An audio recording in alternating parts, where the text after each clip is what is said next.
What's up everyone, China Cycling here. Anyone who has been watching my channel for a while will know that on my climbing bike and originally on my LA Sprint, I use Yoeleo wheels. My first pair of carbon clinchers I bought about 5 or 6 years ago were a set of Yoeleo 50mm clinchers that are still going strong today after what must be, more than 20,000 kilometers? Maybe more. I've used lots of different Chinese carbon clinchers since, and even made my own set of wheels, but I always find myself coming back to Yoeleo. In total, I've bought 3 sets of Yoeleos, my original 50mm clinchers, a set of 80mm clinchers, and my 24mm Tubeless. I brought these 3 wheel sets as just a regular customer, but now that this channel is starting to get bigger, I got in touch with Yoeleo and asked if they wanted to work together on a video, and they agreed. The guys and girls at Yoeleo, including their big boss man Leo, are all super approachable and always willing to talk to you. Whether you're a first-time customer or an old user trying to upgrade your wheels to be compatible with the new SRAM 12 speed, you can send them a message and they'll sort you out. Anyway, I feel like the road tubeless debate is getting hotter and hotter these days. You have some people swearing it's the best thing since sliced bread, and some people claiming it's a nightmare and no better than clinchers. So I thought I'd find out for myself. I asked Yoeleo to hook me up with some of their new SAT 50 clinchers. Their SAT wheels have no spoke holes on the rim bed, so you don't need to use rim tape, and you don't need to worry about air leaking through those holes. Perfect for tubeless. The bead is also especially developed with tubeless in mind, but of course works fine with normal clincher tires too. I sent them a photo of my macho manly colored LA Sprint, and they made some custom decals, a service they offer for anyone. The wheels arrived a few days later. The packaging is awesome. The custom foam inserts keep your wheels safe during transit. I live in China, so shipping to me is easy, but they also offer shipping worldwide. They send to America and Canada directly from China, and they told me almost all their wheels get to their users without having to pay any import tax or duties. For shipping to Europe, they even have a warehouse in Germany, so anyone within the EU won't have to pay import duties on orders shipped from there. But message them for more details on this stuff. Anyway, I think you'll agree, the wheels look pretty rad. Is dubstep still a thing? Get your ass up, we know how to turn it up. Flip.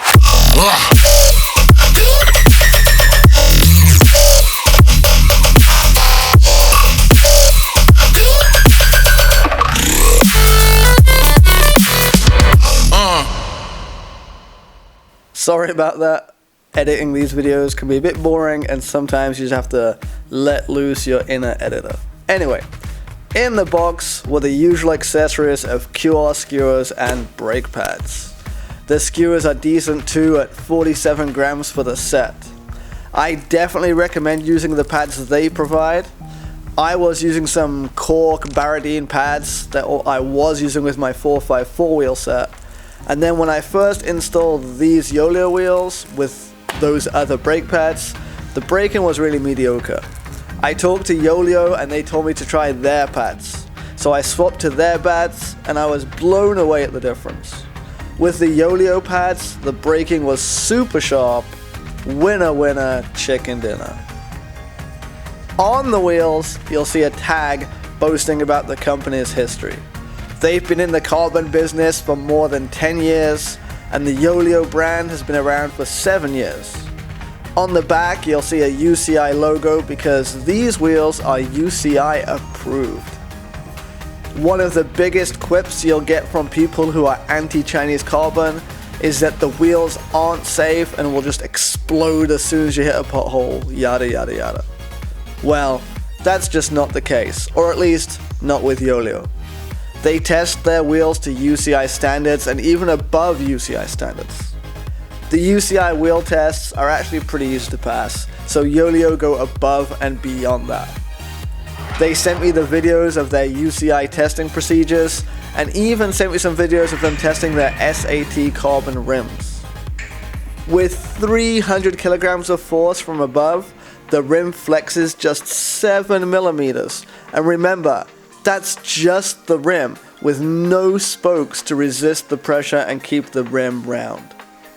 They also test the rim by trying to twist it and various other forms of punishment.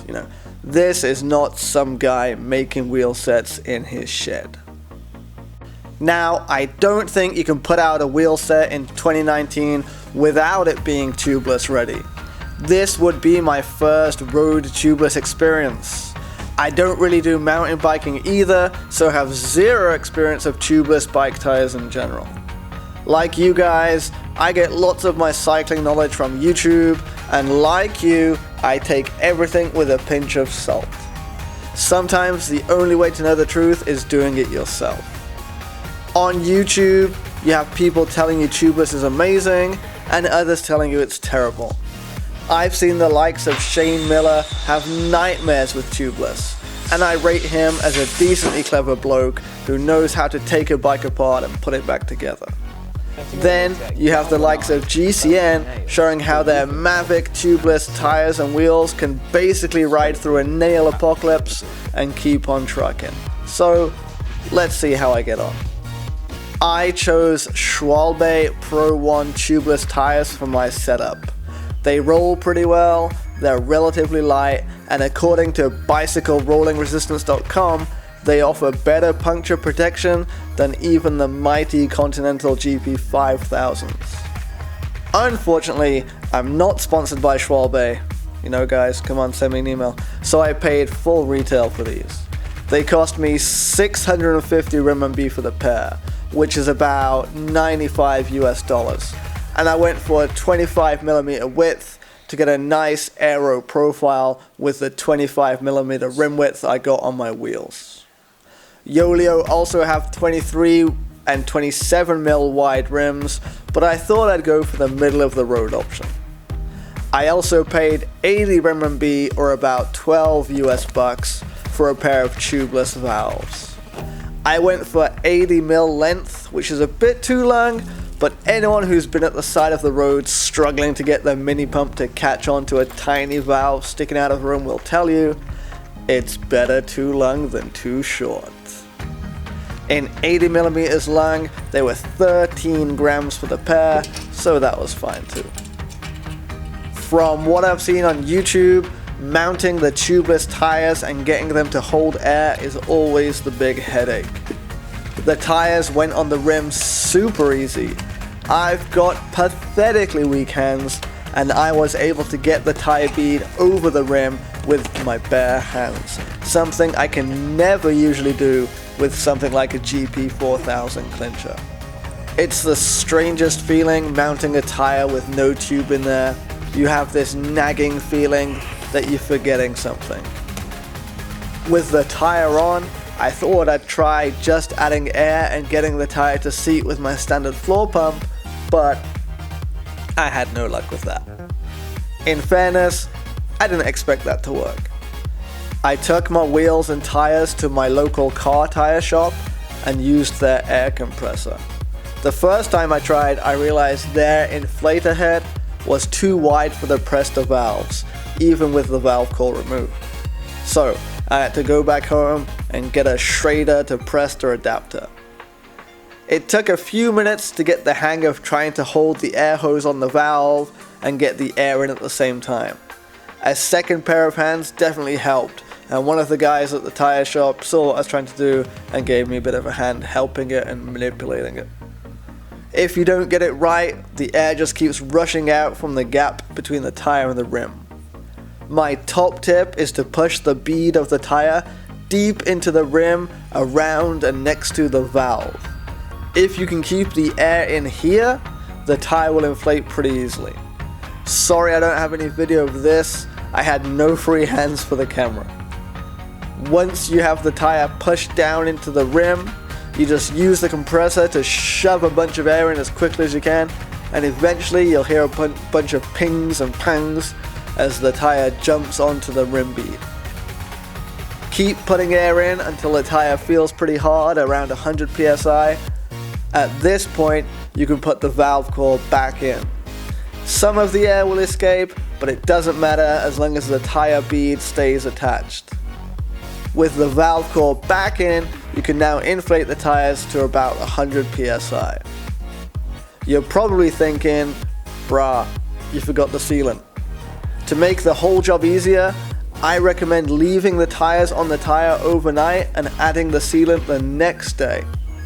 If you don't, you risk the bead coming undone when you let the air out to add the sealant. In which case, when you try to put the air back in with compressor, it's going to send that sealant flying all over the place and make a huge mess. But if you leave the tires on the bead overnight, I feel the tires kind of get stretched and settled onto the bead. So when you let the air out, the bead stays attached. The next day, I let the air out of the tires and removed the valve cores. The bead stayed seated most of the way around, and the sealant went in through the valve. I used Stan's no tubes, just because that's what everyone seems to rave about. Pro tip, don't leave the valve at the 6 o'clock position like I did the first time, else you'll get some sealant overflowing and leaking out of the valve. Instead, rotate the wheel a bit so the valve is at the 7 or 8 o'clock position, and when you add the sealant, it won't overflow to the valve. After adding the sealant, I put the valve core back in, and it was the moment of truth. Would my modest floor pump be able to get the tire to hold air? Boom, no problem. A few fast thrusts and the tire was fully seated. Inflate the tire to 100 psi and give it a bit of a spin so the sealant can spread out throughout the tire. Visually look around the tire to make sure the bead is fully seated. Spinning the tire and watching the gap between the tire and the rim is the best way to do this. If everything is seated right, you can add or remove air to whatever pressure you prefer. So, is Tubeless annoying to set up? Well, it's definitely more annoying and time consuming than clinchers, but not as bad as gluing Tubeless. I can probably mount 2 brand new clinchers with tubes in about 15 minutes, including the time to add valve extenders to the latex tubes. Whereas the whole process for tubular probably took me an hour. I think I could get it down to 40 minutes or less with some practice, but is it all worth the effort? Oh yeah. It's hard to subjectively talk about road feel, but I'd say tubeless feels even better than tubular in my opinion. The only way I can describe it is that with 90 psi in these tubeless tires, on bumpy roads it feels like you only have about 70 psi in there. It really takes out the harsh road feel and makes the bumps feel smoother. But when you get on a nice new tarmac road, the 90 psi somehow feels like you're running 120 psi. Super smooth and rolls super fast. It's not like life-changing, oh my god, I can never use clinchers again, but it is nice. If you've gone from regular tubes to latex tubes before and you enjoyed the upgrade, I'd say tubeless is the same amount of improvement again over clinchers with latex tubes. If you went from regular tubes to latex tubes and didn't really notice or appreciate a difference, you probably won't appreciate the improvement of tubeless either. Another advantage of tubeless is of course the added puncture protection. With no tube, it's impossible to get a pinch flat. I haven't done huge mileage on these yet, but so far not a single puncture to report. But back to the wheels. Having owned and loved a few sets of Yoeleos before, I knew they'd be great. I personally think the best way to test a wheel set is with a good descent. You can feel any flex in the wheel as you go from a left turn to a right one, and you can feel the performance of the brake tracks when you slam on the brakes before a hairpin. You can also check how they handle power when you get out of the saddle to hammer up those short 20-30 meter climbs that often try to disrupt your descent. The Yoeleos were great. Better than my 454s I put together myself. Maybe I need to revisit those and add some spoke tension. The DT Swiss 350 hubs are great. The freewheel hub is quieter than they used to, but if that means I can coast longer, that's a good trade-off. These are the Pro level wheels from Yoeleo. The SL level wheels come with Yoeleo's own hubs with ceramic bearings and are actually lighter and cheaper than the top of the line DT Swiss hubs. If you're on a budget, the standard level wheels come with Novatech hubs, which I use to build my 454 wheels, and I think they're great too.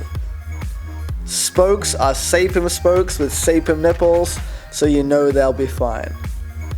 The rim profile is what Yoeleo calls their U-shape. It's designed with aerodynamics in mind, but these claims are hard for me to verify. However, if you're familiar with Hambini, he did a whole bunch of independent testing on various wheel sets in a wind tunnel, in a test that reproduces real-world conditions a lot better than some manufacturers' tests. His results showed that the very same Yoeleo C50 wheels were producing the same amount of drag as much more expensive wheels from the likes of Shimano and Head. I'll try to leave a link in that test in the description below. As for longevity, with this particular set, it's hard to say. I have around 1,000 kilometers on them, and they're still fine. But my 3 other sets of Yoeleos are still going strong, with a combined 30 or 40,000 kilometers across those wheel sets, which is why I keep coming back to Yoeleo. What about the price?